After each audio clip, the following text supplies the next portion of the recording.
Hello everyone, welcome back to your own channel, The Alchemist Academy. I am your friend Anshu.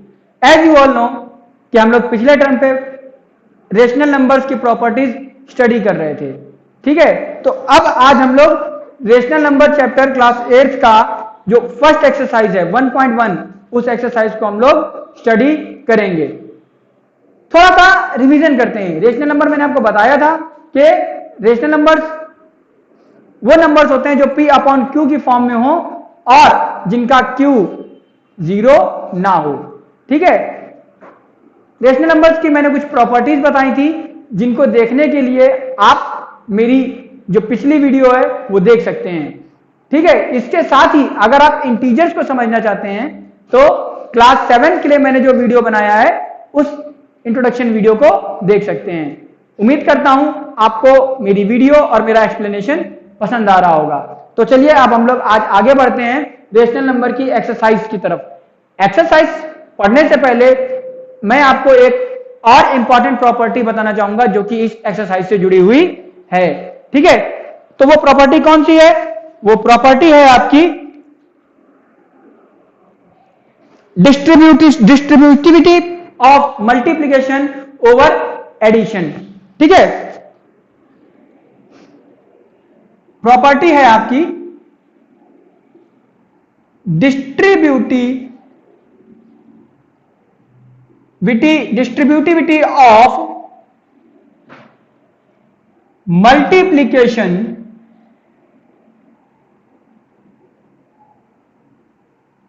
Over addition of rational numbers. ये property हमें इस exercise में काम आएगी, इसलिए हम लोग ये प्रॉपर्टी पहले स्टडी करेंगे, फिर हम लोग एक्सरसाइज की तरफ जाएंगे। तो ये प्रॉपर्टी कहती क्या है पहले हम लोग देख लेते हैं, ठीक है। इस प्रॉपर्टी के according if A upon B, C upon D and E upon F are three rational numbers,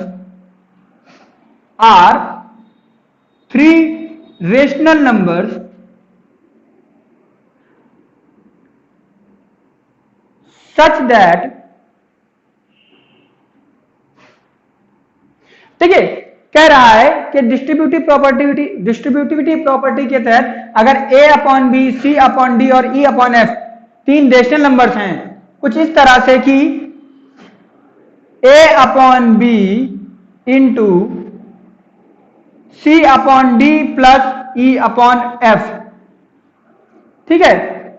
अगर यह कंडीशन आ रही है इन तीन रेशनल नंबर्स को लेकर तो A upon b into C upon d plus A upon b into E upon F, यानी कि अगर A अपॉन बी एक ब्रैकेट में बंद दो टर्म्स से या दो सेम टर्म्स से, दो ऐसे टर्म्स से जो ऐड हो रहे हैं उनसे मल्टीप्लाई हो रहा है, तो आंसर जो आएगा फाइनल वो आंसर तब भी आएगा जब हम A अपॉन बी को पहले वाले टर्म से मल्टीप्लाई करें, फिर A अपॉन बी को दूसरे वाले टर्म से मल्टीप्लाई करें और जो आंसर आए उन दोनों का उसको ऐड कर दें, ठीक है। तो इसको हम लोग समझते हैं एक एग्जाम्पल के थ्रू, ठीक है। हमने मान लिया कि 2 upon 3 into 1 upon 2 plus 1 upon 4, ठीक है। तो अब यह किसके बराबर होना चाहिए? अगर हमें प्रॉपर्टी सही प्रूफ करनी है या हमारी प्रॉपर्टी अगर सही है तो वो किसके बराबर होना चाहिए? 2 upon 3 into 1 upon 2 plus 2 upon 3 into 1 upon 4, ठीक है, इसके बराबर होना चाहिए। तो अब हम लोग सॉल्व करना शुरू करते हैं। सबसे पहले हम लोग LHS को लेंगे। आपको मालूम है जो लेफ्ट हैंड साइड होती है उसको LHS कहते हैं। तो सबसे पहले हम लोग LHS को सॉल्व कर लेंगे। 2 अपॉन 3 इंटू 1/2 प्लस 1/4 जब इसको सॉल्व करेंगे तो सबसे पहले हम लोग ब्रैकेट के अंदर जो टर्म्स हैं उनको ऐड कर लेते हैं। ऐड करने के लिए सबसे पहले हम क्या लेंगे, एलसीएम लेंगे। तो जब हमने एलसीएम लिया तो एलसीएम 4 आया, यहां पे कितना हो जाएगा 2 + 1 2 × 3, ठीक है। जब इसको सॉल्व करेंगे तो आंसर हमारा आ जाएगा 3/4 × 2 × 3, 2/3, ठीक है। अब इसको हम लोग सॉल्व करेंगे तो 2 × 3/3 × 4, ठीक है। 3 से 3 टर्मिनेट हो जाएगा, 2 से 4 टर्मिनेट हो जाएगा और 2 आ जाएगा, ठीक है। तो हमारा जो फाइनल आंसर आएगा वो आएगा 1/2। एलएचएस का हमारा वैल्यू आई है 1/2, यहां पे हम लोग लिख देते हैं, ठीक है, 1/2।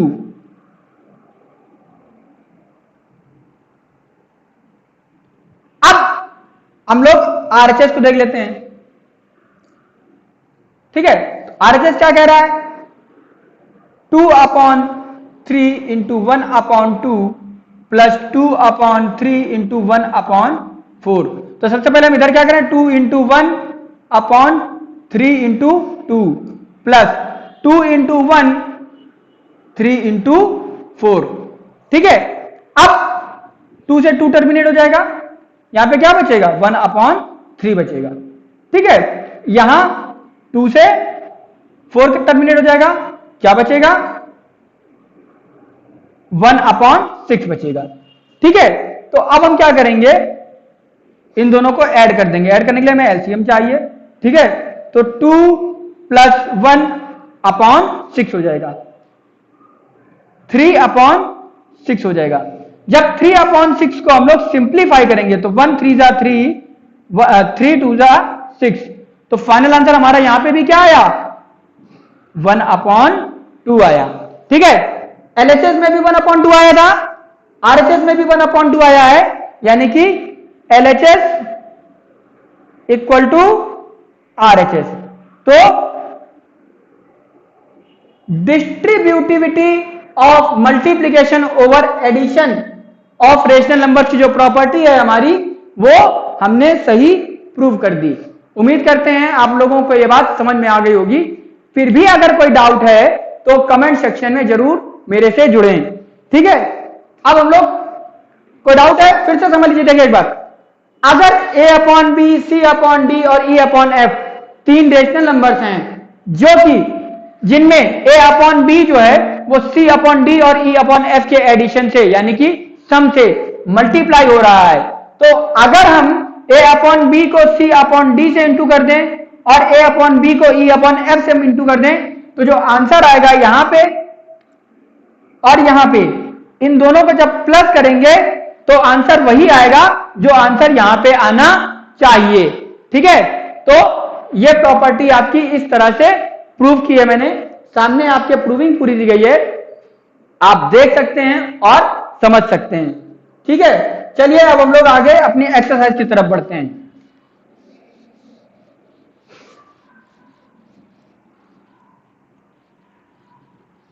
जिन भी बच्चों को ये बेसिक चीजें समझ में नहीं आ रही हैं, मैं उनसे फिर से कहना चाहूंगा एक बार, रेशनल नंबर और रेशनल नंबर की प्रॉपर्टीज का जो वीडियो मैंने पहले डाला हुआ है उसको एक बार पूरा देखें और फिर आगे बढ़ें, ठीक है।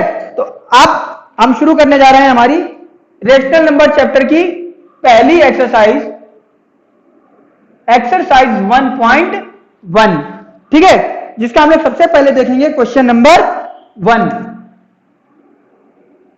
क्वेश्चन नंबर 1, तो क्वेश्चन नंबर 1 क्या कह रहा है हमारा, यूजिंग एप्रोप्रिएट प्रॉपर्टीज, यानी कि सही प्रॉपर्टीज का इस्तेमाल करके, ठीक है, यूजिंग एप्रोप्रिएट प्रॉपर्टीज फाइंड, हमें फाइंड करना है। क्या फाइंड करना है, तो पहली इक्वेशन हमारी दी गई है। क्वेश्चन नंबर 1 का फर्स्ट पार्ट क्या कह रहा है देखते हैं, -2/3 इंटू 3/5 प्लस 5/2 -3/5 इंटू 1/6। ठीक है, कुछ ऐसा कह रहा है, देख सकते हैं आप लोग। पहले ये जो इक्वेशन दी गई है इसको हमें सॉल्व करना है। अब जो बहुत ही ज्यादा टैलेंटेड लोग हैं वो सीधे सीधे पूरा एक तरफ से कैलकुलेशन कर देंगे और आंसर निकाल देंगे और कह देंगे सर हो गया। फिर बाद में जब एग्जाम में मार्क्स नहीं मिलेंगे या कम मिलेंगे तो फिर कहेंगे सर मैंने कैलकुलेशन तो सही की है, फिर मेरे मार्क्स कहां कट गए? तो मार्क्स बेटा यहां कट गए कि क्वेश्चन कह रहा है यूजिंग एप्रोप्रिएट प्रॉपर्टीज, है ना। जो प्रॉपर्टीज जो सही उच्च प्रॉपर्टीज है उनका इस्तेमाल करना है आपको। ठीक है, अगर वो प्रॉपर्टीज आप नहीं यूज करेंगे तो मार्क्स तो आपके कटेंगे ही कटेंगे। ठीक है, तो अब इसके सॉल्यूशन की तरफ बढ़ते हैं। सॉल्यूशन क्या कह रहा है? अच्छा, टर्म्स दिख रहे हैं। टर्म्स में आप देख सकते हैं कि यहां पे भी 2/3 इंटू 3/5 है और यहां पे भी 3/5 इंटू 1/6 है ना। ये दो टर्म्स कुछ कुछ एक जैसे दिख रहे हैं, देख सकते हैं। ठीक है, तो सबसे पहले क्या करें, हम इस इक्वेशन को एक सही क्रम में, एक सही ऑर्डर में अरेंज कर लें। कैसे अरेंज करेंगे? तो 2/3 इंटू 3/5 वेट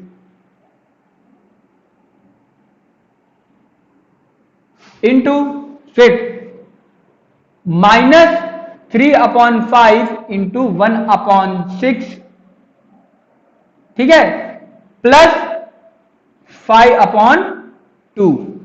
ठीक है, ये जो टर्म्स हमने चेंज कर दिए हैं, ये कैसे चेंज कर दिए? कोई तो प्रॉपर्टी होगी जिस वजह से हमने टर्म्स चेंज किए हैं। हाँ, by commutative property.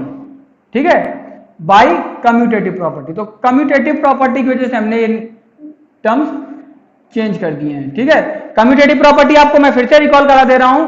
Commutative property आपने पढ़ी थी तो आपको मालूम होगा कि टर्म्स को हम, अगर एक रेशनल इक्वेशन है जिसमें हम एडिशन कर रहे हैं, तो अगर उनके टर्म्स को हम इधर से उधर या उधर से इधर शिफ्ट कर देते हैं तब भी आंसर चेंज नहीं होगा। तो कम्यूटेटिव प्रॉपर्टी के अकॉर्डिंग हमने टर्म्स को रिप्लेस कर दिया है, टर्म्स को एक जगह से दूसरी जगह ट्रांसफर कर दिया है। ठीक है, अब इन दोनों इक्वेशंस में, यहां पे और यहां पे, दोनों ही जगहों पर आपका 3/5 जो है वो कॉमन हो गया है। ठीक है, तो क्या हो जाएगा?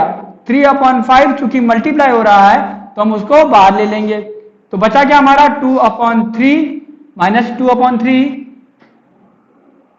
माइनस 1/6, ठीक है, प्लस 5/2। किस प्रॉपर्टी के थ्रू कर रहे हैं हम लोग ये? बाई डिस्ट्रीब्यूटिविटी, बाई डिस्ट्रीब्यूटिविटी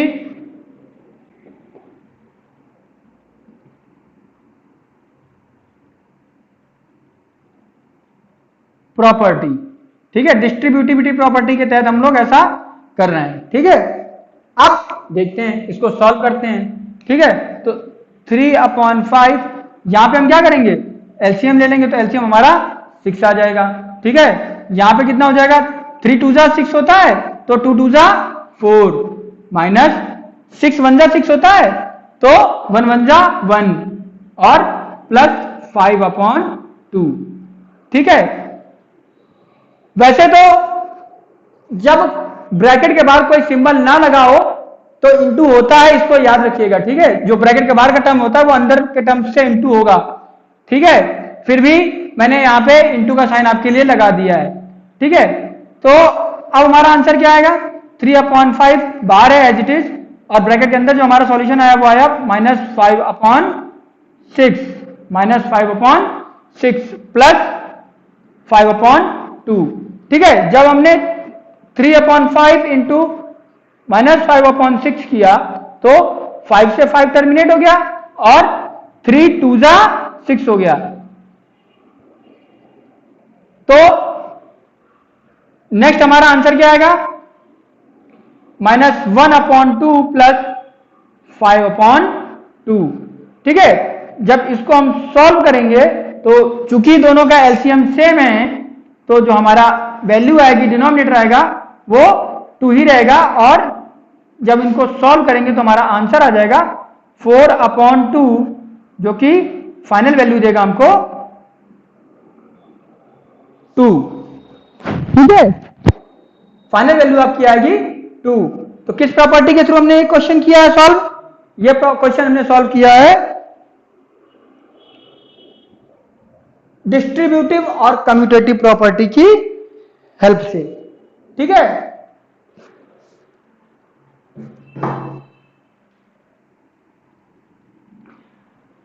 उम्मीद करते हैं आपको यह क्वेश्चन समझ में आया होगा। ठीक है, आगे बढ़ते हैं हम लोग क्वेश्चन नंबर 1 के सेकंड पार्ट की तरफ।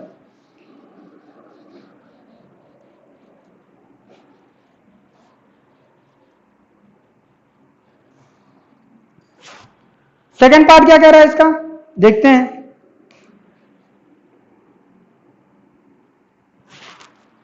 सेकंड पार्ट कह रहा है 2/5 इंटू 3/7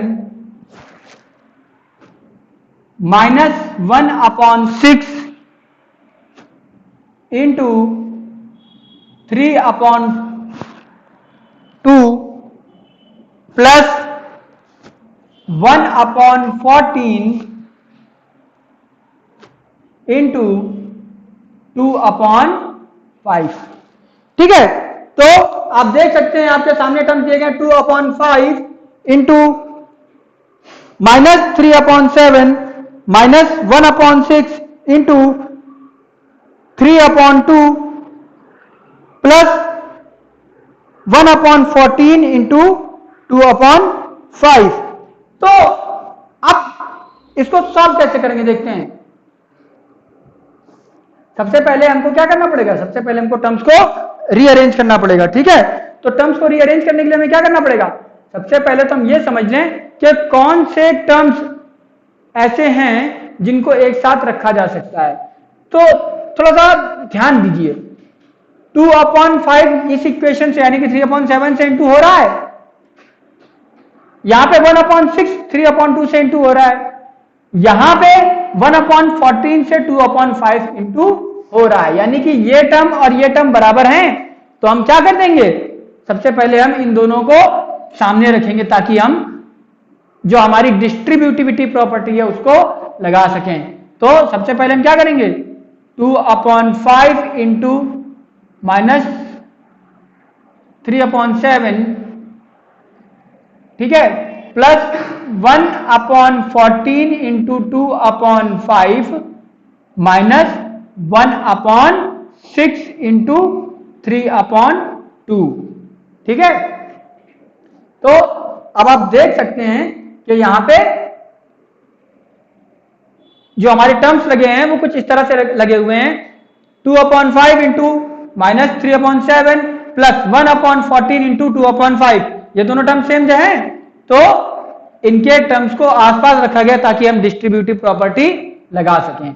ठीक है, और जो टर्म हमारा कहीं भी मैच नहीं कर रहा था 1/6 इंटू 3/2, उसको हमने अलग कर दिया। किससे? By associative property, by associative property. ठीक है, एसोसिएटिव लॉ के हेल्प से हमने ये अरेंजमेंट किया हुआ है। ठीक है, अब आगे देखते हैं। तो सेम टर्म्स हैं, दोनों को हम कॉमन ले लें तो 2/5 हमारा अलग हो जाएगा। ठीक है, -3/7 प्लस 1/14। तो इतनी इक्वेशन हमारी सॉल्व हो गई एक तरह से, इतनी इक्वेशन हमारी सॉल्व हो गई एक प्रॉपर्टी के थ्रू जिसका नाम है डिस्ट्रीब्यूटिव प्रॉपर्टी। ठीक है, वेरी नेक्स्ट हम क्या करेंगे, 1/6 इंटू 3/2 सीधे सीधे रख देंगे। ठीक है, तो ये हमने कैसे किया है, ये हमने किया है बाय डिस्ट्रीब्यूटिव प्रॉपर्टी। ठीक है, डिस्ट्रीब्यूटिव प्रॉपर्टी की मदद से हमने ये किया है। अब आगे देखते हैं, तो यहां पे क्या हो जाएगा, 2/5 इंटू, अंदर हम क्या करेंगे, एलसीएम ले लेंगे। तो जब हम एलसीएम ले लेंगे तो क्या हो जाएगा, 14 हो जाएगा। 7 2 जा 14 होता है, तो -6 + 1। ठीक है, इन दोनों को सॉल्व कर देंगे तो 3 2 जा 6 हो जाएगा, है ना। क्या बचा, -1/4 बचा। ठीक है, अब वेरी नेक्स्ट हम क्या करेंगे, 2/5 इंटू, यहां क्या बचा, -5/14 बचा। ठीक है, -1/4। तो जब हम 2/5 इंटू -5/14 करेंगे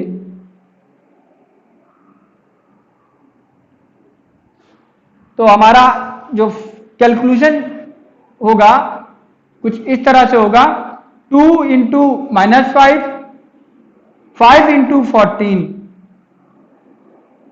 -1/4। ठीक है, तो -5 से -5 टर्मिनेट हो जाएगा और 2 से 14 टर्मिनेट हो जाएगा। जो आंसर आएगा वो हमारा आएगा 7। तो क्या बचा, -1/7 -1/4। इन दोनों को जब हम लोग सॉल्व करेंगे तो कितना हो जाएगा, 28। एलसीएम हमारा 28 हो जाएगा। तो 7 4 जा -4 7 जा। ठीक है, तो दोनों टर्म्स निगेटिव हैं, प्लस हो जाएंगे, तो -11/28 हमारा फाइनल आंसर आएगा। ठीक है, -11/28 हमारा फाइनल आंसर आएगा। आई होप आप लोगों को ये क्वेश्चन समझ में आ गया। ठीक है,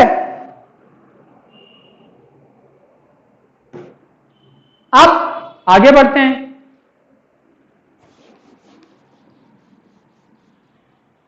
उम्मीद करते हैं आपको क्वेश्चन नंबर 1 समझ में आया होगा। अब हम लोग चलेंगे क्वेश्चन नंबर 2 की तरफ। ठीक है, देखते हैं क्वेश्चन नंबर 2 हमारा क्या पूछना चाह रहा है।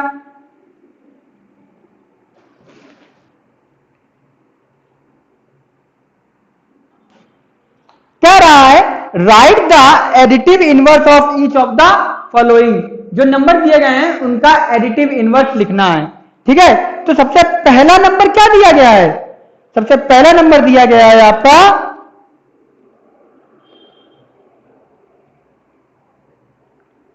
2/8 दिया गया है।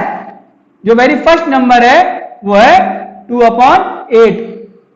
सेकंड नंबर क्या है, सेकंड नंबर है -5/9। थर्ड नंबर है -6/5। फोर्थ नंबर है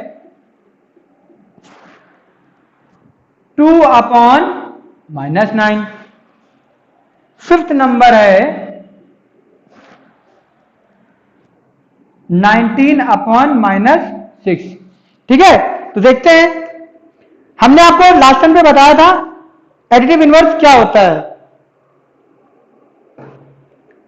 हमने आपको बताया था एडिटिव इनवर्स क्या होता है। ठीक है, जब किसी भी नंबर को उसके, बेसिक सी बात समझ लीजिए, जब किसी भी नंबर को उसके एडिटिव इनवर्स से जोड़ेंगे तो आंसर हमेशा 0 आना चाहिए। ठीक है, तो हम सिंपली क्या करें, माइनस का सिंबल इनटू कर दें, है ना। तो जब हम 2/8 का एडिटिव इनवर्स क्या हो जाएगा, -2/8। अब कुछ लोग कहेंगे कैसे हो गया, इसको चेक करना है तो क्या करो, 2/8 प्लस माइनस का 2/8। ठीक है, इसको सॉल्व कर लो। एलसीएम हमारा होगा ही नहीं, जब क्योंकि लाइक टर्म्स हैं, लाइक फ्रैक्शन है ना।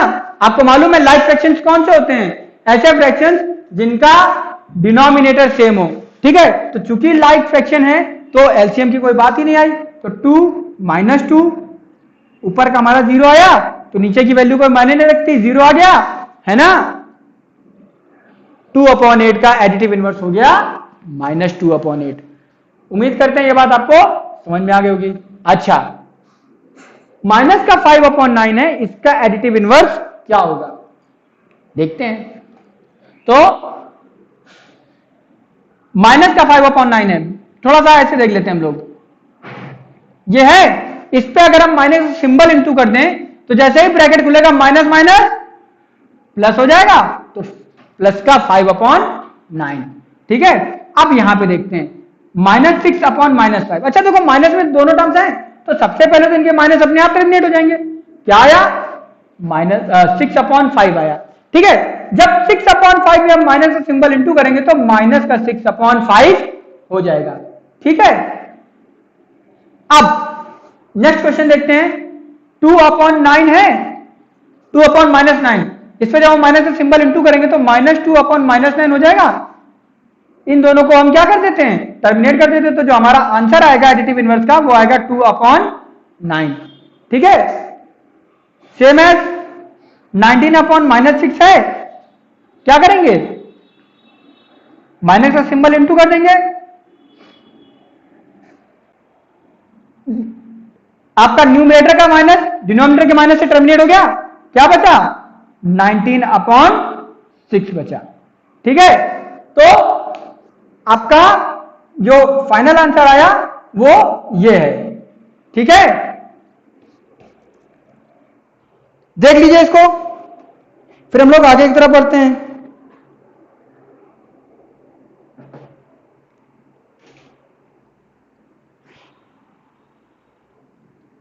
क्वेश्चन नंबर 2 समझ में आ गया? उम्मीद करते हैं समझ में आ गया होगा।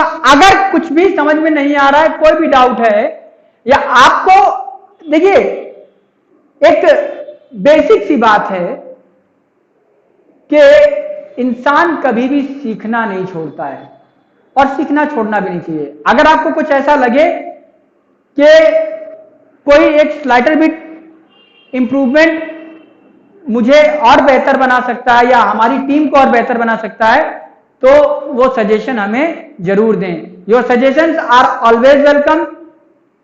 और अपना जब आप ट्रू फीडबैक देंगे तो हम लोग और ज्यादा इंप्रूवमेंट कर पाएंगे, जिससे कि आपको भी सीखने में मजा आएगा और हमको भी सिखाने में मजा आएगा। ठीक है, अब चलते हैं हम लोग क्वेश्चन नंबर 3 की तरफ। ठीक है, पूरी एक्सरसाइज नहीं सॉल्व करूंगा, आधी एक्सरसाइज आपके लिए सॉल्व करूंगा, आधी एक्सरसाइज हम लोग नेक्स्ट वीडियो में सॉल्व करेंगे। ठीक है, क्वेश्चन नंबर 3 क्या कह रहा है?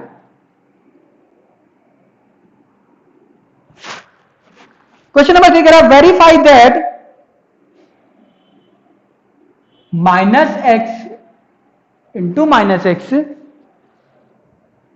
Is equal to x, -x into -x is equal to x। ये हमें सॉल्व करना है। ठीक है, तब पहली कंडीशन है पहली कंडीशन है when x is equal to 11/5। ठीक है, जब x की वैल्यू 11/15 हो। ठीक है, 5 नहीं 15 हो। देखते हैं हमें कौन सी वैल्यू रखनी है? Minus into -x। ठीक है, x की वैल्यू हमारी क्या है? 15 है। तो अब इसमें हम क्या करें? जो कहा गया है उसके अकॉर्डिंग हम इनेक्ट कर देते हैं। ठीक है, ये हमारा LHS है, ये हमारा RHS है। ठीक है, LHS में हमारा 11 और 15 है, RHS में क्या है? माइनस इंटू -x, यानी कि minus into -11/15, minus minus plus हो जाएगा तो 11/15। क्या LHS और RHS बराबर हो गए? क्यों नहीं? तो LHS इक्वल टू RHS, ठीक है। और इस प्रकार से हमारा आंसर वेरीफाई हो गया, ठीक है। उम्मीद करता हूं आपको यह क्वेश्चन समझ में आया होगा। क्वेश्चन 3 का सेकंड पार्ट देखते हैं। x is equal to -13 upon x is equal to -13 upon 17, ठीक है। -13 अपॉन 17 देखते हैं। अच्छा, क्या कह रहा है? x इज इक्वल टू, सबसे पहले आपको मालूम है ये साइड हमारी LHS हो जाएगी, लेफ्ट हैंड साइड हो जाएगी, और ये साइड हमारी RHS हो जाएगी, राइट हैंड साइड हो जाएगी, ठीक है। अब x is equal to minus bracket में -x, हमें ये प्रूव करना है कि दोनों साइड बराबर हैं। अच्छा, तो देखते हैं x की वैल्यू क्या है, -13 upon 17 is equal to minus into minus, और जो टर्म है हमारा वो ऑलरेडी माइनस में है, तो हम एक ब्रैकेट और लगा देंगे, -13 अपॉन 17, ठीक है। माइनस माइनस क्या हो जाएगा, प्लस हो जाएगा, तो माइनस इंटू प्लस का 13 अपॉन 17, ठीक है। और ये पॉजिटिव है, ये निगेटिव है, ये अंदर का जो नंबर है वो पॉजिटिव है, जब दोनों को मल्टीप्लाई करेंगे तो प्लस माइनस माइनस हो जाएगा, तो -13 अपॉन 17, ठीक है। वैल्यू दोनों साइड बराबर आ रही है क्या? क्या दोनों साइड वैल्यू बराबर आ रही है? हाँ, क्यों नहीं? यानी कि हमारा जो LHS है, जो लेफ्ट हैंड साइड है, वो RHS यानी कि राइट हैंड साइड के बराबर है, ठीक है। कोई समस्या होनी तो नहीं चाहिए, फिर भी अगर है तो कमेंट सेक्शन में जरूर जुड़ें, ठीक है। जब आप मुझसे अपनी कमियां शेयर करोगे तो मुझे वाकई बहुत अच्छा लगेगा।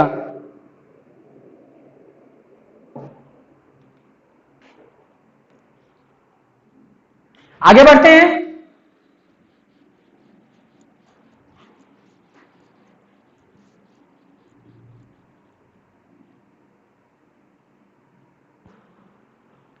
क्वेश्चन नंबर 4 क्या कह रहा है, ठीक है। क्वेश्चन नंबर 4 कह रहा है find the multiplicative inverse of the following.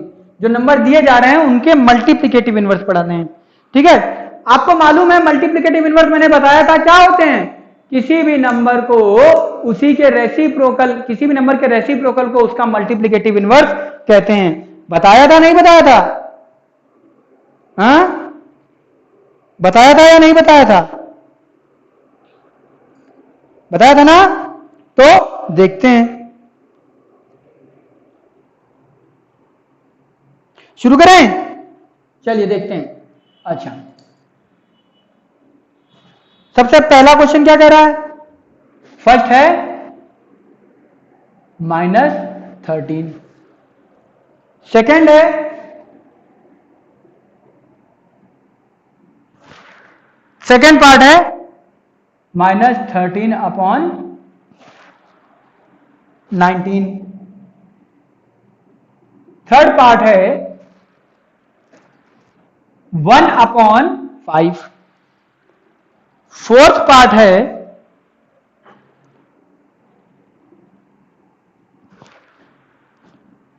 -5 upon 8 into -3 upon 7, fifth part है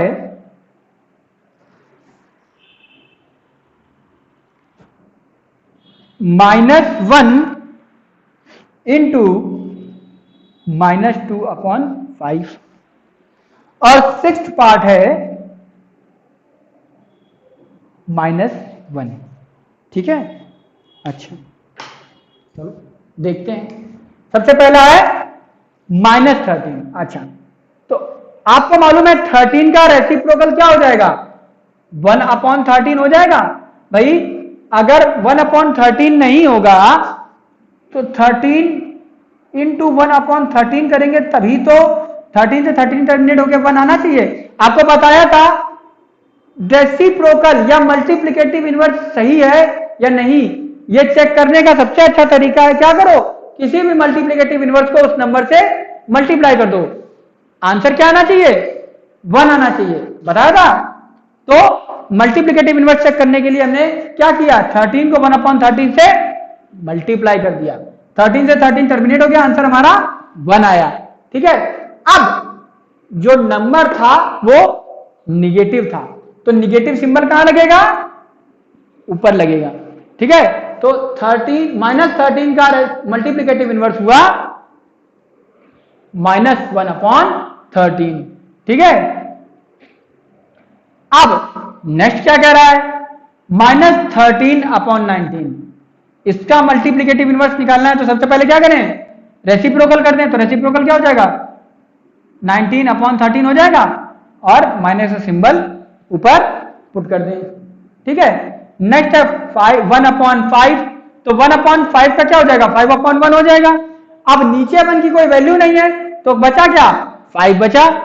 ठीक है, नेक्स्ट है हमारा -5 इंटू -3, -5/8 इंटू -3/7। इसको सॉल्व करेंगे तो क्या हो जाएगा, -5 इंटू -3/8 इंटू 7। ठीक है, 5 3 जा 15, 8 7 जा 56। ठीक है, माइनस माइनस प्लस। अच्छा, 15/56 का रेसिप्रोकल क्या हो जाएगा, 56/15। ठीक है, तो इसका मल्टीप्लिकेटिव इनवर्स हुआ 56/15। ठीक है, नेक्स्ट देखते हैं -1 इंटू -2/5।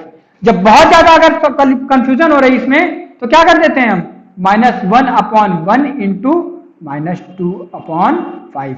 फिर क्या करेंगे, -1 इंटू -2/1 इंटू 5। तो 2 1 जा 2, माइनस माइनस प्लस, 5 1 जा 5। आंसर ये आया। तो इसका मल्टीप्लिकेटिव इनवर्स क्या हो जाएगा, 5/2। ठीक है, नेक्स्ट है हमारा 1, तो 1 का मल्टीप्लिकेटिव इनवर्स क्या हो जाएगा, भाई ऐसे कर दो तो आपका आंसर तो 1 ही आएगा ना, है ना। तो हम क्या करेंगे, 1 का मल्टीप्लिकेटिव इनवर्स हम लिख देंगे 1/1 और माइनस का सिंबल कहां लगाएंगे, डिनोमिनेटर में। क्यों लगाएंगे, क्योंकि अगर न्यूमरेटर में लगा देंगे तो नीचे वाले माइनस की कोई वैल्यू नहीं बचेगी, इसलिए हमने नीचे वैल्यू माइनस की वैल्यू रिटेन करने के लिए नीचे वाला जो माइनस है उसको निगेटिव कर दिया है।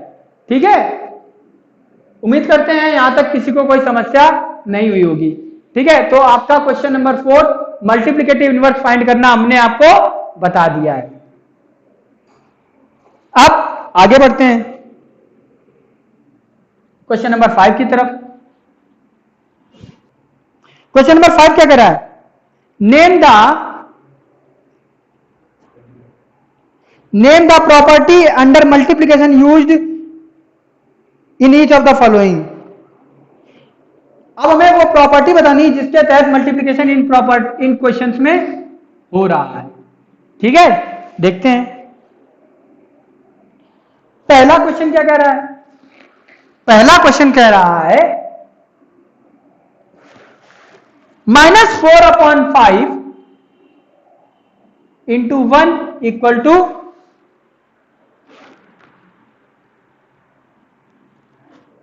1 इंटू -4/5 इक्वल टू -4/5। ठीक है, तो इसमें कौन सी प्रॉपर्टी आ रही है ये पूछा गया है। ठीक है,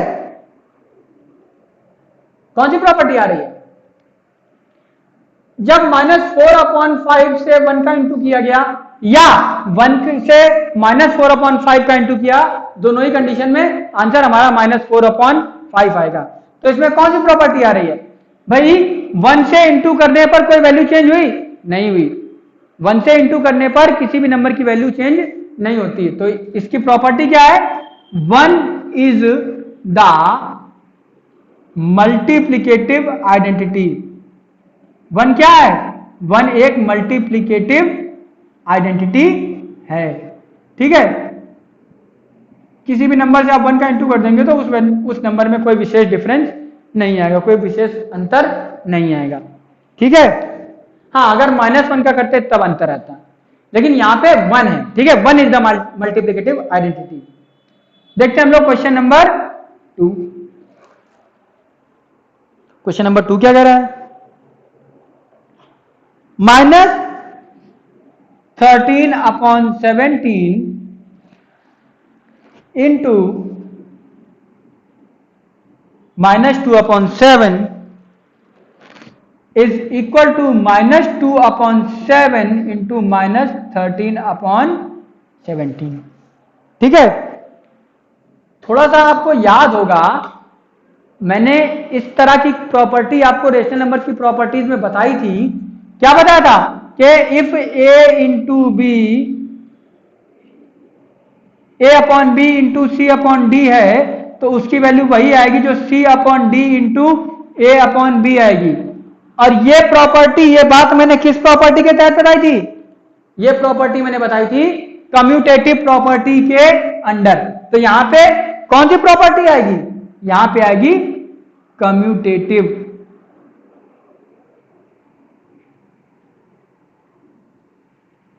कम्यूटेटिव प्रॉपर्टी। ठीक है, मल्टीप्लिकेशन की ये कम्यूटेटिव प्रॉपर्टी है। ठीक है, नेक्स्ट क्या कह रहा है?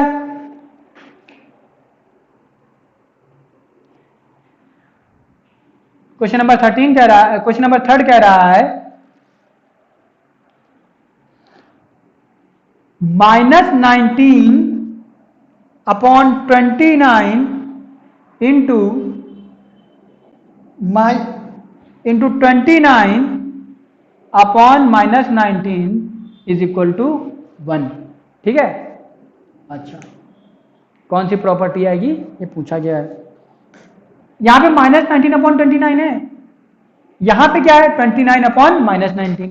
ठीक है, जरा ये देखा जाए क्या इसका मल्टीप्लिकेटिव इनवर्स है ये?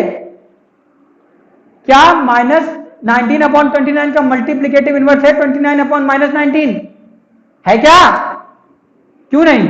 तो इसलिए जो हमारा आंसर है, आपको मालूम है मैंने पहले भी बताया था, मल्टीप्लिकेटिव इनवर्स का जब किसी मेल नंबर से मल्टीप्लाई करेंगे तो आंसर हमारा 1 ही आएगा। ठीक है, तो यहां पे क्या हो जाएगा?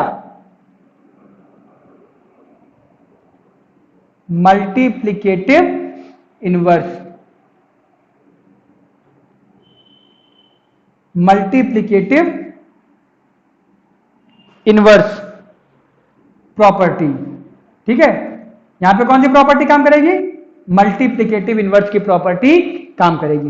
ठीक है, उम्मीद करते हैं ये चीजें, ये तीनों प्रॉपर्टीज आपको समझ में आई होंगी। और आज देखिए, अगर आप मेरा पहला वीडियो देख लेते रेशनल नंबर्स का तो आप बिना मेरी हेल्प के भी ये काम कर सकते थे। फिर भी मैंने आपके लिए ये वीडियो इस क्वेश्चन को सॉल्व करते हुए बना दिया है। बढ़ते हम लोग नेक्स्ट क्वेश्चन की तरफ।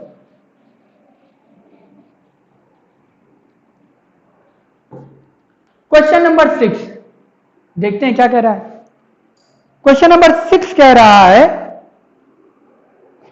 Multiply 6/13, multiply 6/13 by the reciprocal of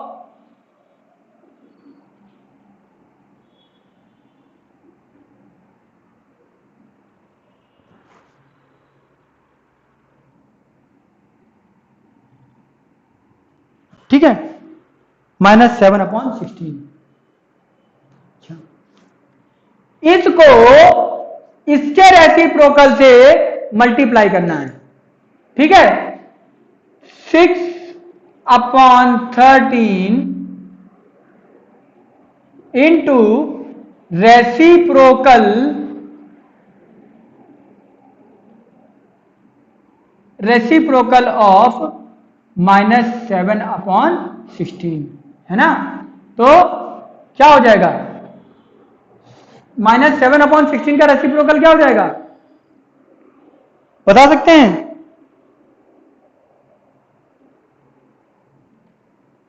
-7/16 का रेसिप्रोकल क्या हो जाएगा? जस्ट उल्टा कर देंगे, 16/7 कर देंगे। यहां पे हमारा न्यूमरेटर निगेटिव था, यहां पे भी न्यूमरेटर निगेटिव कर दिया, ठीक है। तो अब दोनों को सॉल्व कर देंगे। क्या कोई टर्म कट रहा है? नहीं कट रहा है। तो 6/16 का कितना हो जाएगा, 96 निगेटिव, 13/7 का 91 पॉजिटिव। तो हमारा जो फाइनल आंसर आएगा वो आएगा 96/91, ठीक है। क्वेश्चन नंबर 6 आपको समझ में आया होगा, उम्मीद करते हैं। आज के लिए यहीं तक रखेंगे। जो हमारे बचे हुए क्वेश्चन है, question number 7 to question number 11, हम लोग अपने नेक्स्ट वीडियो में डिस्कस करेंगे। तब तक के लिए अपना ध्यान रखें, सभी लोग खुश रहें, मस्त रहें, हमारे वीडियोस को देखते रहें, एंजॉय करते रहें। पसंद आए तो लाइक करें, सब्सक्राइब करें, कमेंट करें। और जो भी दोस्त आपके मैथ्स में थोड़े से कमजोर हैं या जिनको कॉन्सेप्ट नहीं समझ में आ रहे हैं, जिन्होंने देर से पढ़ना शुरू किया है, उनको हमारा चैनल जरूर सजेस्ट करें।